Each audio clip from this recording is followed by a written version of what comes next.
Assalamualaikum warahmatullahi wabarakatuh. Saya Desi Margareta Ratuju dari kelas T03, nomor urut 23, dengan akhiran NIM 046. Selamat pagi Pak Syihab selaku dosen pengampu mata kuliah unit operasi. Di dalam presentasi kali ini, saya akan membahas tentang sistem satuan, analisis dimensional, dan kesamaan. Topik yang akan saya bahas pada kali ini ada dimensi, satuan, besaran, sistem satuan, physical chemical, konsep input engineering.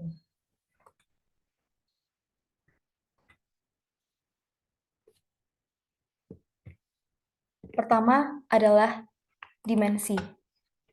Nah, dimensi itu merupakan suatu konsep dasar untuk memberikan deskripsi atas suatu entitas fisik dari benda seperti dimensi panjang, dimensi massa, dimensi suhu. Nah, dimensi ini biasanya sering ditulis dalam bentuk simbol, seperti L itu panjang, M berat, T suhu, dan T waktu. Lanjut adalah satuan. Satuan atau yang biasanya di dalam bahasa Inggris disebut units. Nah, satuan ini ada sistem satuan internasional dan juga sistem satuan CGS.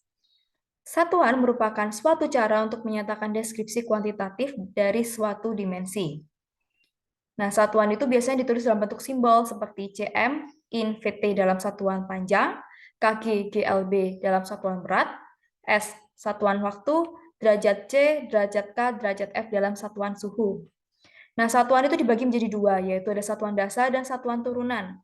Satuan dasar yaitu unit yang dimensinya bebas atau tidak tergantung pada unit lainnya, dan hanya menunjukkan satu satuan dimensi. Contohnya ada detik, meter, dan gram.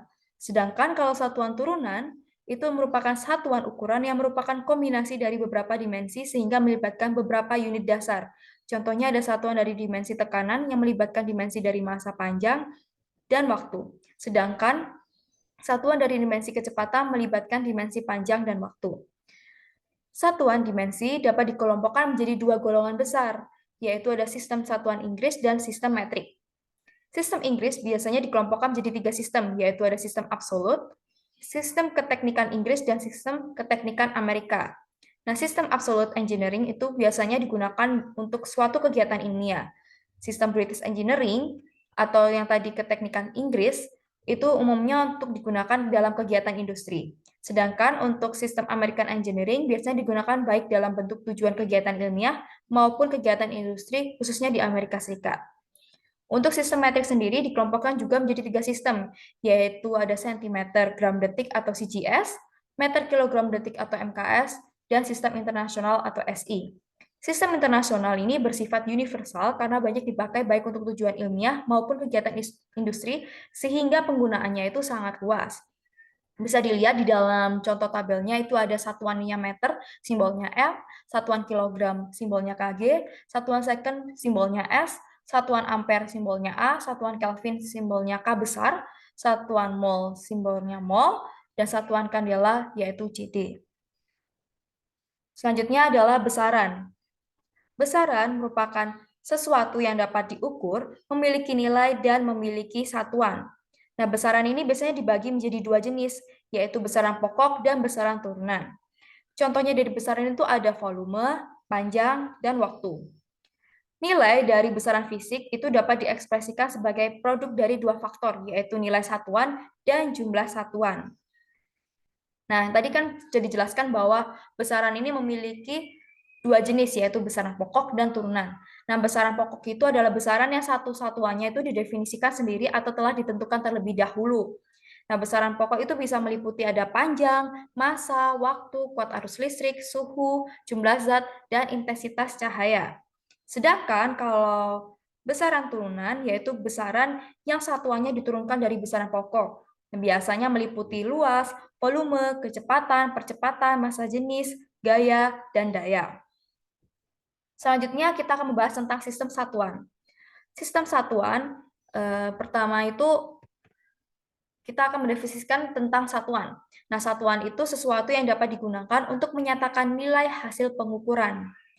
Satuan terdiri dari dua, yaitu satuan baku dan tak baku. Nah, satuan baku adalah satuan yang telah disepakati atau ditentukan dan tidak berubah atau tetap. Contohnya ini ada satuan panjang, yaitu dari meter, sentimeter, kilometer, inch, yard, dan sebagainya.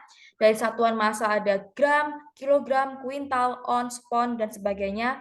Dan satuan waktu sekon, jam, menit, detik, tahun, abad, dan sebagainya. Sedangkan kalau satuan tabaku adalah satuan yang nilainya tidak tetap, tergantung pada siapa atau di mana ia mengukur. Contohnya ada jengkal, hasta, depa, gayung, keranjang, dus, dan sebagainya. Nah, sistem satuan itu membutuhkan besaran pokok ketiga, yaitu ada massa atau gaya. Sistem satuan yang mempunyai massa sebagai besaran pokok disebut sistem satuan absolut. Sedangkan sistem satuan yang mempunyai gaya sebagai satuan pokok disebut sistem satuan teknis. Terdapat juga sistem satuan rekayasa yang mempertimbangkan panjang, waktu, massa, dan gaya sebagai besaran pokok. Lalu kita akan membahas tentang Physical and Chemical Concept in Food Engineering. Nah, di Physical and Chemical Concept in Food Engineering itu ada 10, yaitu ada sistem, densitas, konsentrasi kadar air, suhu, tekanan, entalpi, diagram fase air, konservasi massa, dan kesetimbangan massa. Yang pertama adalah sistem. Nah, sistem itu ada di setiap wilayah yang ditentukan dalam ruang atau jumlah materi terbatas yang ditentukan oleh batas, nyata, atau imajiner. Nah, sistem itu ada sistem terbuka dan juga sistem tertutup. Pada sistem tertutup, itu tidak terjadi aliran massa dengan lingkungannya, atau biasanya massanya itu konstan, dan hanya terdapat pertukaran panas dan usaha. Nah, pada sistem terbuka, panas dan volume itu dapat mengalir ke dalam atau keluar batas. Pada kondisi tertimbang, semua properti seperti suhu, tekanan, atau volume pada sistem mempunyai nilai yang tetap. Ini ada contoh, ada sebuah apel. Nah, apel ini berada pada suhu ruangan atau yang di sekitarnya baik di luar, tengah, maupun bagian dalam itu 10 derajat Celcius. Nah, akhirnya apel yang dari 10 derajat Celcius ini ditempatkan pada sebuah kondisi ruangan di mana kondisi tersebut memiliki 5 derajat Celcius, sehingga apel yang semulanya lebih panas akan lambat laun berubah suhunya sesuai dengan suhu lingkungannya, yaitu 5 derajat Celcius. Nah, kesimpulannya dari sistem ini yaitu sistem sesuatu yang dapat menyesuaikan kondisi lingkungannya. Lalu kita akan membahas tentang densitas. Nah, densitas itu adalah massa per satuan volume, yaitu kilogram per meter kubik. Semakin kompak atau padat susunan molekul suatu bahan, maka akan semakin tinggi densitasnya. Nah, ada 3 tipe densitas pada makanan. Ada densitas padat, densitas partikel, dan densitas bulk. Nah, kalau densitas padat, itu terdiri dari 1.400 sampai 1.600 kg per meter kubik, kecuali makanan tinggi lemak dan tinggi garam. Sedangkan kalau densitas partikel, itu ada rasio dari massa aktual satu partikel terhadap volume aktualnya. Sedangkan kalau densitas bulk, yaitu massa partikel yang ditempati oleh satu satuan volume. Nah, porositas adalah ukuran ruang kosong di antara bahan atau fraksi dari volume ruang kosong terhadap total volume. Selanjutnya, ada konsentrasi, kadar air, dan suhu. Pertama yaitu konsentrasi. Konsentrasi disebut juga dengan molaritas atau molalitas. Nah, konsentrasi itu adalah jumlah zat yang terkandung dalam satu satuan volume dan dinyatakan dalam bentuk persentase. Lalu ada kadar air. Kadar air merupakan jumlah air yang terkandung di dalam sampel yang lembab. Terdapat rumus dari kadar air yaitu MCDB sama dengan MCWB per 1 dikurang MCWB. Nah, MCWB ini adalah jumlah air persatuan massa sampel yang lembab atau basah, sedangkan MCDB adalah jumlah air persatuan massa padatan kering yang terdapat pada sampel. Jadi MCWB itu adalah wet basis dan MCDB adalah dry basis. Selanjutnya adalah suhu. Suhu merupakan cara mendefinisikan kondisi suatu benda secara saintifik untuk menghindari bias atau pernyataan secara psikologis mengenai panas dan dingin.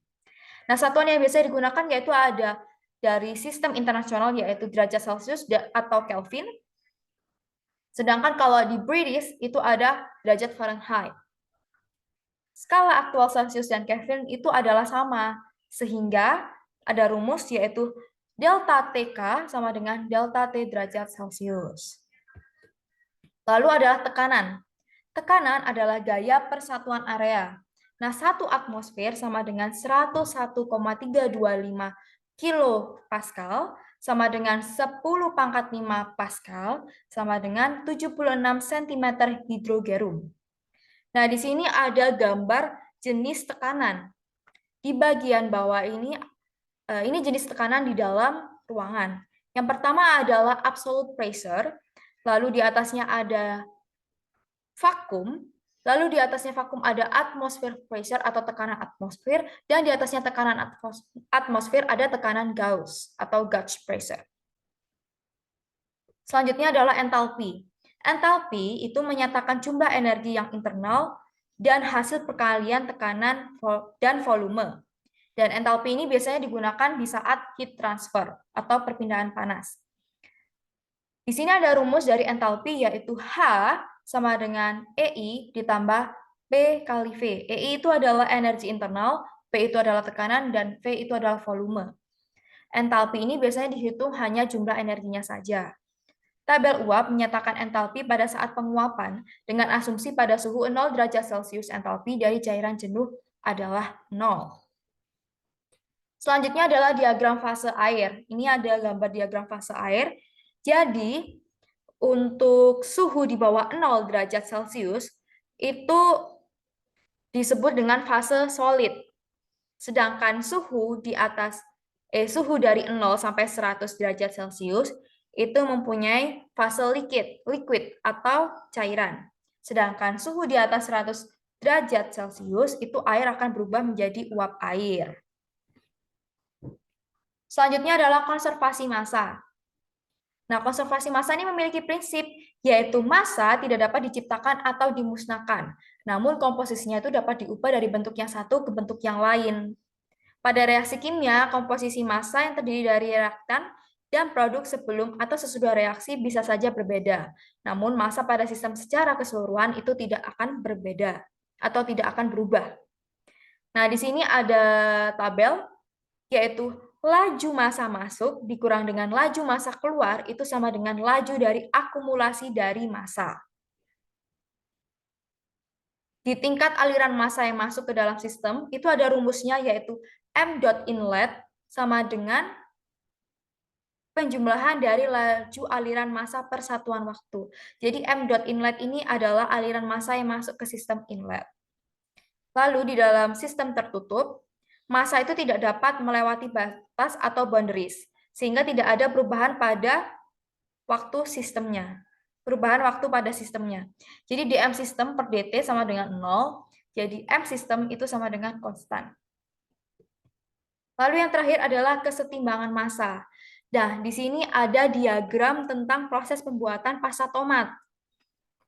Yang pertama, ini adalah tomat mentah dengan 350 kg akan masuk ke dalam sistem sortasi, lalu crusher atau penghancuran, lalu ada dipompa, dan seterusnya sampai ada proses pulper, hot breaker, dan pemompaan lainnya, hingga menjadi pasta tomat. Nanti masa tomat mentah ini akan dihitung sampai masa pada pasta tomat. Semua yang ada di dalam proses ini, kalau dijumlahkan itu harus sama dengan jumlah awal, yaitu 350 kg. Jadi dapat disimpulkan bahwa massa yang masuk sama dengan massa yang keluar. Sekian presentasi dari saya. Wassalamualaikum warahmatullahi wabarakatuh. Terima kasih. Shalom.